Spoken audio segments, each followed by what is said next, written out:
Assalamualaikum warahmatullahi wabarakatuh. Halo teman-teman, pripun kabare? Nama saya Poci. Saya akan menemani teman-teman semua untuk belajar mengenai nilai moral yang ada di dalam serat Paniti Sastra. Proses modernisasi telah merambah hampir di seluruh penjuru dunia, tak terkecuali juga di Indonesia.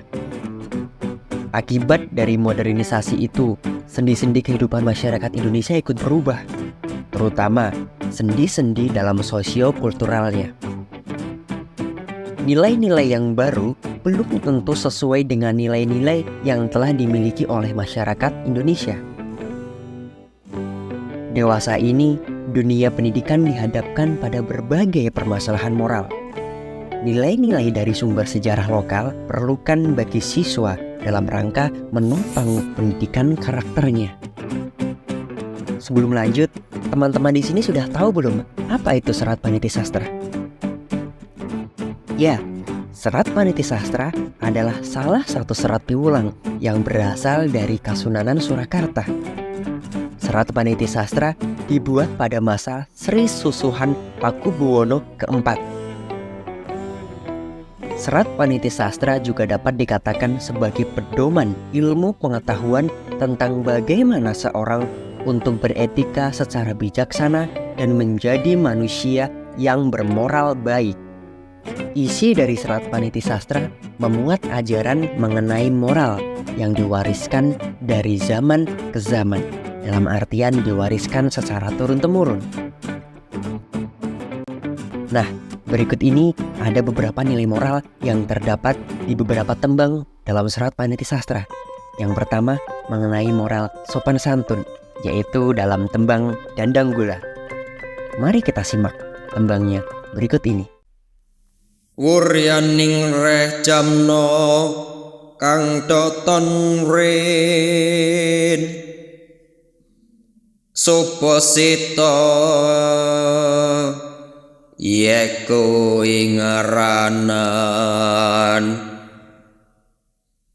wong mita punggung yaktiku tegesing mita punggung mita bodho tan rining westi tegesing punggung jamna sor pamilihipun lan malih kang suposita ing tegese silakrama kang rumiyin kapindho poso krama. Nah, demikianlah contoh mocopat dari tembang Dandang Gula.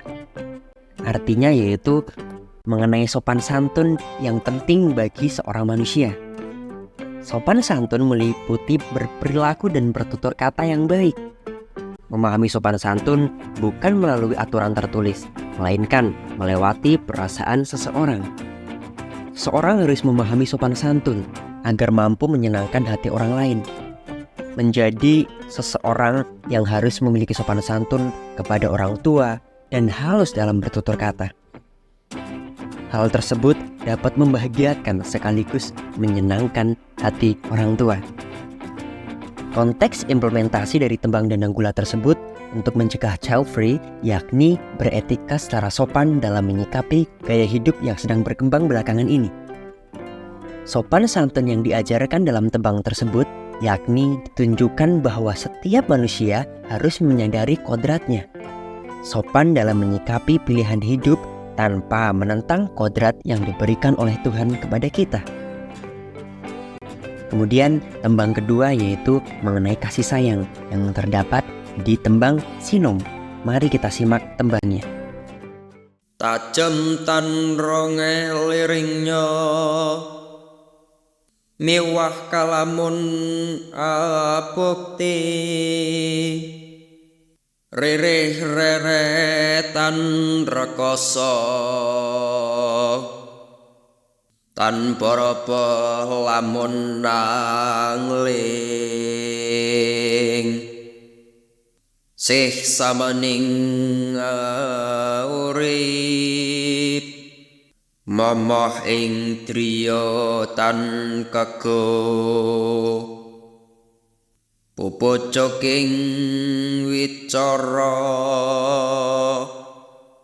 selundupan ora abdi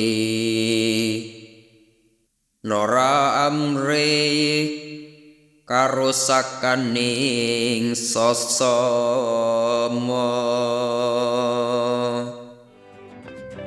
Nah, demikian juga contoh macapat dari tembang sinom. Tembang sinom yang memiliki arti kasih sayang tersebut yakni adalah perasaan sayang, cinta, atau suka kepada seseorang. Namun, sebagai manusia hendaknya memiliki kasih sayang terhadap sesamanya. Orang tua yang menjadi manusia pertama yang merawat dan memberikan kasih sayangnya sepenuh hati kepada seorang anak. Mereka tulus menjaga dan merawat kita sehingga besar seperti sekarang ini.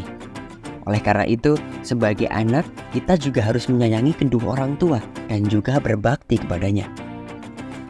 Dengan adanya perasaan kasih sayang, hubungan dua manusia akan tetap utuh dan terjalin dengan baik.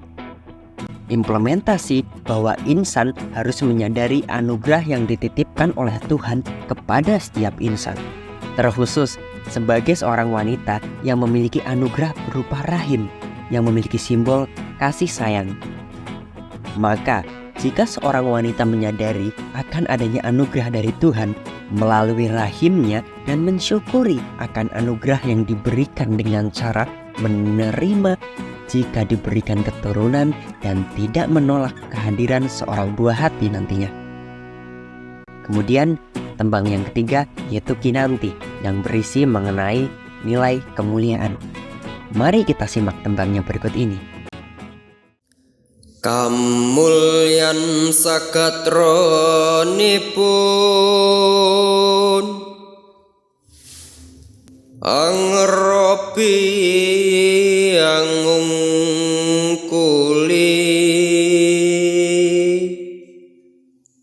saking wong kang tanpa sastra ya mormoning manusya ki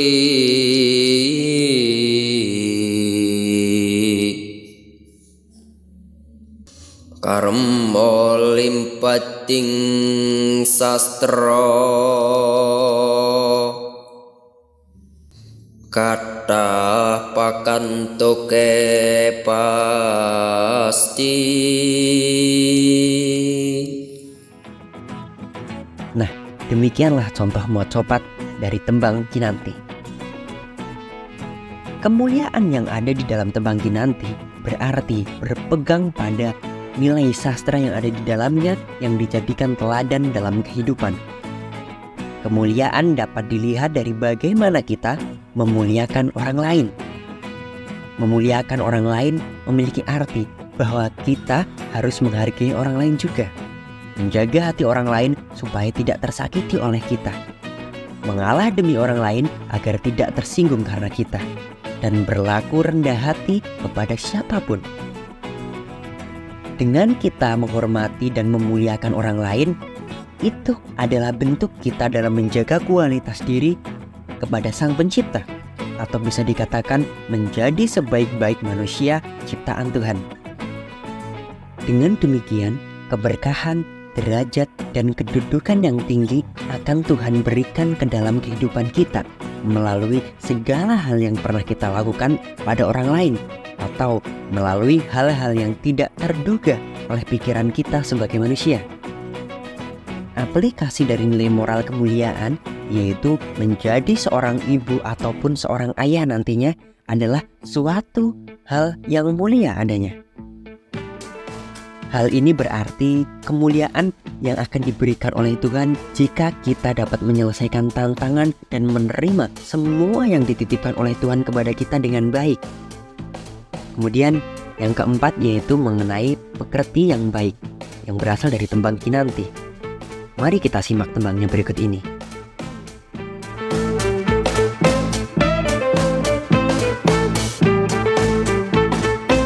Demikianlah contoh mocopat dari tembang Kinanti.